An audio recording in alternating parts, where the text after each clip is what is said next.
This video is sponsored by Phone Rescue. What's going on, guys? JaKia here with JBA, and as some of you might know, everyone is currently sitting on the edge of their seats waiting for their next jailbreak. Here are 5 things to do before the new iOS 10.3.1 jailbreak.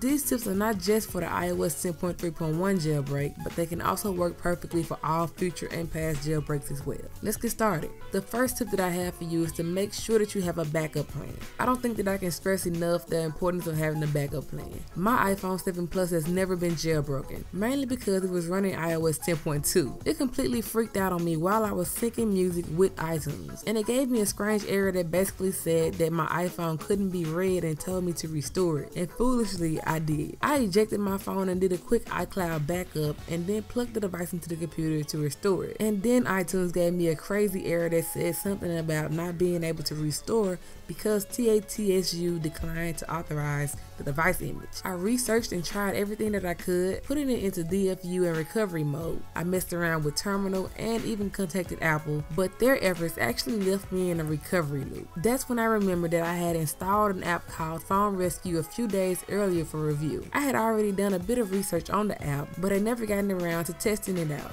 But at that point, I decided to give it a try, seeing that my only other option was to box it up and send it to Apple for repair. If you don't already know what Phone Rescue is, it's an app that allows you to recover your lost data from your iDevice and repair your iOS if needed. Some of the things that Phone Rescue allows you to do is compare iTunes backups and restore the data missing from one backup to the other without having to do a full restore. Recover recently deleted data from your device, such as pictures and videos, and recover from iCloud. It also allows you to fix any failure that was a result of an iOS upgrade, fix your device if it's stuck at the Apple logo, and fix your device if it's stuck in recovery mode. If you follow me on Snapchat, you already know that my 7 Plus upgrade failed, which eventually led to it being stuck in recovery mode. And believe me when I tell you, I was able to save my phone using Phone Rescue. It took Phone Rescue about 30 minutes to do what Apple couldn't do in an hour and 30 minutes. Phone Rescue is easy to use, its interface is very user-friendly, and it gives you scenarios beneath each recovery option. So it's safe to say that this app has my seal of approval,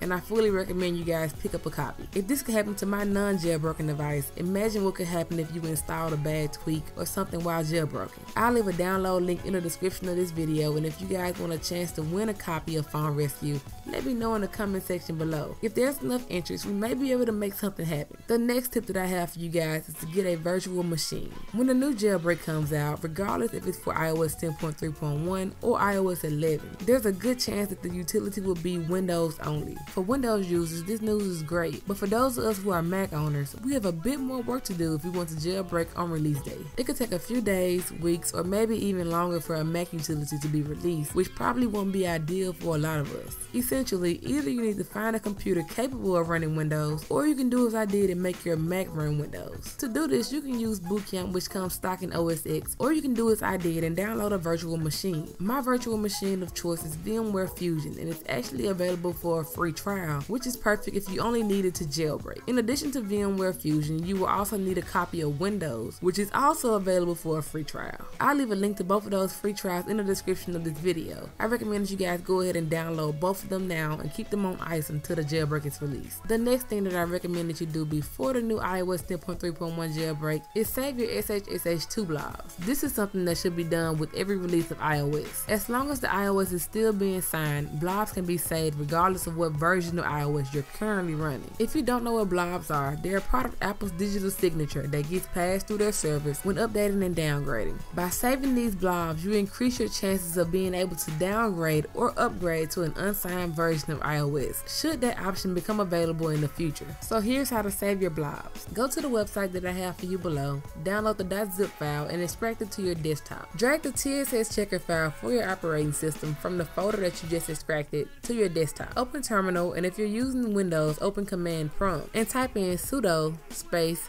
chmod space 755 space, and then drag the TSS checker file onto Terminal or Command Prompt. Hit the enter key and then enter your administrative password and then hit enter again. Copy the TSS checker file directory from Terminal or Command Prompt and then paste it and then enter space -D. Now open iTunes, plug your device into your computer, and locate your device's model identifier. Copy that and then paste it into terminal or command prompt, and then enter -E. Next, you want to return to iTunes and copy your device's ECID, and then you want to paste that into terminal or command prompt, and then enter -I. After you've done that, you should enter the version of iOS that you would like to downgrade to. Now enter --build ID, and then enter the build ID for that version of iOS, followed by -S, and then hit enter. At the bottom of terminal or command prompt, you should see a message that says saved /SH blob. If you happen to see an error that says something about baseband goes cert ID, just ignore it. Your blobs have been saved. Now what I want you guys to do is create a folder on your desktop called blobs, and then locate your saved blob and drag it into that folder. Open terminal or command prompt and copy the string that we previously entered into it. Paste it and then hit enter. Locate the newly saved blobs and drag them into the blobs folder as well. Repeat this process a few more times and be careful not to overwrite the previously saved blobs. This simply gives you more than one option so that you won't have to rely on just one blob. I'll leave a few more options for you below if this didn't work for you. I know that this next tip is obvious, but I can't stress enough the importance to back up your device. As I mentioned earlier, you could download a bad tweak, your phone could black out, or you can even get an error like I got and be forced to restore. Anything can happen, and if you don't have a backup of your device, you may be stuck with an empty iPhone. It doesn't matter if you back up with iTunes or iCloud, just back up before a jailbreak and often. Lastly, according to the rumors that you may or may not have heard, you should make sure that you've either upgraded or downgraded to a version of iOS that gives you the best chance of jailbreaking. If you're not already jailbroken and want to, there's a pretty good chance that iOS 10.3.1 is the version of iOS to be on. The legendary Pangu team held their own conference where they showcased the new iOS 10.3.1 jailbreak. Although Pangu hasn't said anything on their official Twitter yet, Spark Zhang, a trusted member of the jailbreak community, posted a picture of the event on Twitter showing off the jailbreak.